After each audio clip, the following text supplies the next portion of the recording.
Panas disebut juga kalor. Panas atau kalor merupakan satu bentuk energi yang dikenal dengan energi panas. Temperatur atau suhu adalah ukuran panas atau dinginnya suatu benda. Temperatur atau suhu disebut juga derajat panas. Alat pengukur suhu adalah termometer.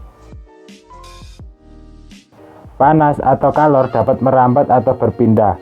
Perpindahan kalor terjadi dari benda yang lebih panas ke benda yang lebih dingin. Berdasarkan kemampuan menghantarkan panas, benda dibagi menjadi dua, yaitu konduktor dan isolator. Benda yang dapat menghantarkan panas disebut konduktor. Contohnya adalah berbagai jenis logam dan teflon. Sedangkan benda yang tidak mampu menghantarkan panas disebut isolator. Contoh benda yang bersifat isolator antara lain plastik, kain, kertas, dan gabus. Banyak sekali contoh benda di sekitar kita yang bersifat konduktor dan isolator. Contoh benda yang termasuk konduktor ialah panci, sendok dan garpu berbahan logam, paku, dan masih banyak lainnya. Contoh benda yang bersifat isolator di sekitar kita adalah gelas dari plastik, sendok kayu, dan kain.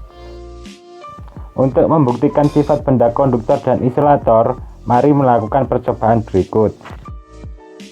Di sini kita akan melakukan percobaan untuk membuktikan sifat benda yang bersifat konduktor dan isolator. Nah, untuk benda yang bersifat konduktor kita menggunakan sendok berbahan dasar logam, sedangkan untuk benda yang bersifat isolator di sini ada tusuk sate yang terbuat dari bambu.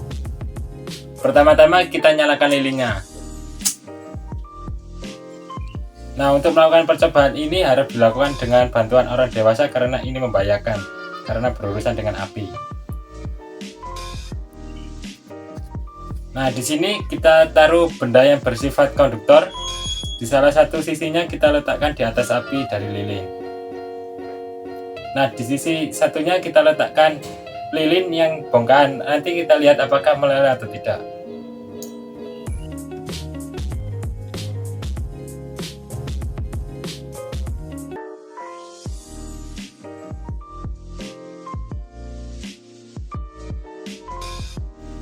Nah, di sini lama-kelamaan lilin yang ditaruh di sisi sebelahnya akan leleh karena sendok yang berbahan logam merupakan benda yang bersifat konduktor. Nah, di mana panas dari lilin ini akan terbawa ke sini. Nah, kan benda yang bersifat isolator.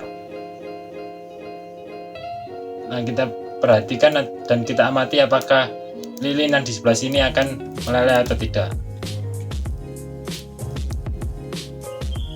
Nah, di sini kita amati bahwa lilin di sini tidak meleleh, tetapi bagian isolator di sini akan terbakar karena isolator tidak dapat menghantarkan panas dan malah akan kebakar.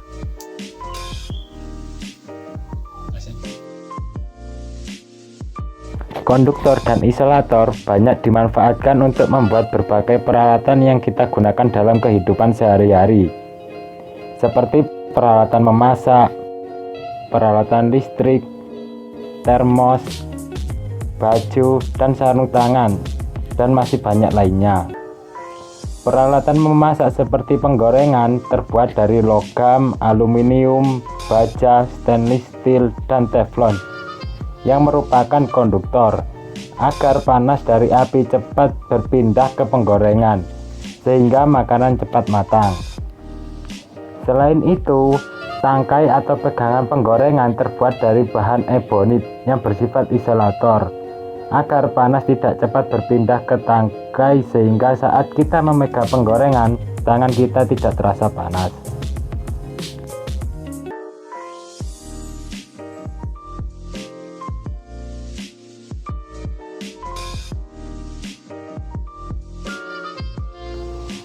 Selain penggorengan, cerek terbuat dari aluminium yang bersifat konduktor agar air cepat mendidih ketika dipanaskan. Sama halnya dengan penggorengan, pegangan cerek terbuat dari bahan ebonit yang bersifat isolator, sehingga kita mudah menuangkan air panas dalam cerek tanpa tangan kita merasa kepanasan. Setrika merupakan sebuah peralatan rumah tangga yang sering digunakan untuk merapikan baju. Peralatan listrik ini bagian dasarnya terbuat dari logam agar cepat panas. Panas ini digunakan untuk menghaluskan dan merapikan pakaian. Gagang setrika biasanya terbuat dari plastik. Jadi, setrika listrik tetap aman dipakai meskipun pada suhu tinggi. Termos berguna untuk menyimpan air panas. Air tersebut tetap panas meskipun disimpan dalam waktu yang lama. Panas dalam termos tidak dapat mengalir keluar. Begitu juga panas dari luar tidak dapat masuk ke dalam termos, sehingga air panas dalam termos suhunya tetap dalam jangka waktu yang cukup lama. Termos terbuat dari 2 lapisan kaca. Di antara kedua lapisan tersebut terdapat ruang hampa yang dapat mencegah terjadinya perpindahan panas. Bagian dalam dinding termos dilapisi cermin perak. Cermin ini berfungsi untuk memantulkan panas di dalam termos. Hal ini dapat mengurangi adanya perpindahan panas. Baju dan sarung tangan terbuat dari kain yang merupakan isolator panas. Baju hangat merupakan isolator panas yang dapat mencegah panas dari tubuh mengalir keluar. Dengan begitu, saat di kondisi dingin, kita tidak akan kedinginan dan badan kita tetap hangat. Sarung tangan kain digunakan untuk mengangkat kue dari oven sehingga tangan tidak kepanasan. Sekian penjelasan mengenai hantaran panas benda, semoga dapat difahami. Terima kasih sudah menonton, sampai jumpa di lain kesempatan.